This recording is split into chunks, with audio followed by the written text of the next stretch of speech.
is Tony Kalume. I work with Diversity Lewis, which is a group that fights against discrimination. So we try to celebrate our differences. I work at the University of Brighton doing stuff around creative writing, but Kanga collection was something that was passionate about the various political and the various cultural issues around Kangas, because as you can see, the Kangas have such a meaning towards the whole cultural index inside the Swahili and East African people.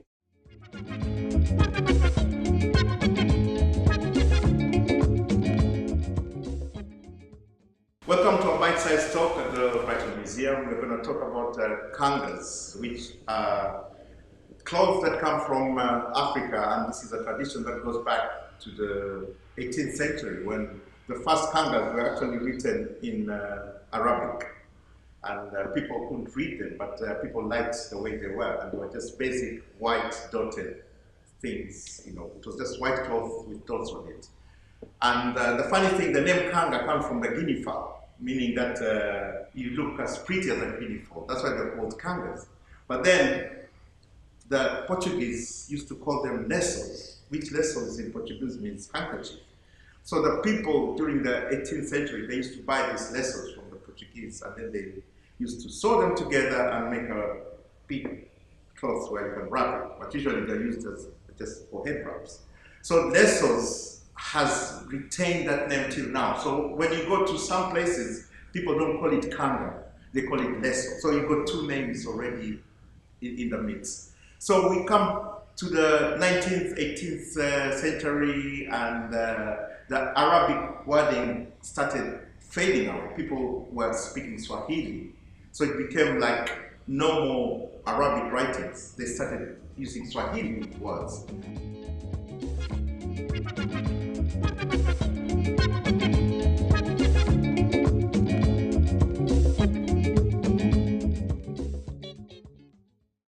In the Western world, people give flowers during weddings, or when somebody is sick, they send flowers or cards. During Christmas, people send cards. In this East African region, Kangas are the cards. They got so much meaning because we can use political examples. When Barack Obama became the president of United States, that's 8 years ago, this is what came out. This is what people had. It says, according to the saying here, upendo na amani ametujalia Mungu. So, love and peace. God has given us love and peace. So it was celebrating his ascension to the president. This is part of the collecting panel for the museum. Now, this was quite interesting because not one person can interpret the thing the same. Je, umetosheka? This is a question. It's asking, are you satisfied? In a way that this you can give it to your girlfriend or to your wife. If you've given her, like a present or something, and it's like, or she can give it to you and ask you, have you had enough? So this is kind of quite romantic. There's another example here which shows the political side of things. And funny enough, it's written in English. So people, NGOs like big UNICEF or some, like this one was the Decade of the Women. So it was UN Decade for Women Conference, July 1985, Nairobi, Kenya. So this is in English. But you can see now how instead of giving them a goodie bag, like here when you go to a conference, you find, people give you a goodie bag with pamphlets and some paraphernalia, merchandise, In Kenya, you just give them a lenço or a Kanga, and that's part of it. Now, this is also another example of a nice saying, because this Akili means brain, Mali means wealth.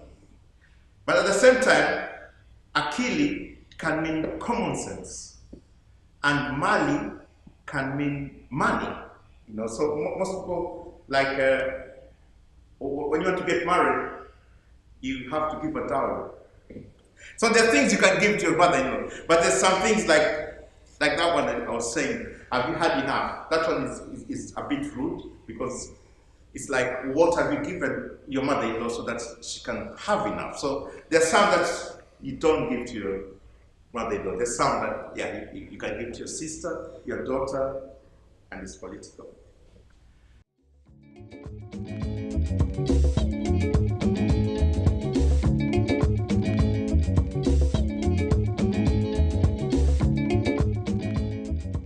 We had kikois, which were displayed on some of the models. But according to where I come from, kikois are worn by men. And kangas are worn both by men and women, but guess what? Men wear them only when they're in the bedroom. And they won't be seen wearing a kanga outside. So it's the women who wear them outside. So the connection with Fashion Cities Africa was that to show how we can actually connect this feminine side of the fashion and the masculine side of the fashion, and try to see if we can bring it together. And some people now, what they do is actually make coats out of the kangas. They make pants out of the kangas. So you still have the sayings, but it's not a wrap anymore. It's either a shirt or it's a coat, with really nice lining. So it is changing the whole concept of fashion in a way that the print is there and the sayings are there, and they make sure maybe it's at the back or on the side of the. So kangas are evolving in a way that they're being used in the let's say the modern fashion way. So that's the kind of thing we want to connect with Fashion Cities Africa.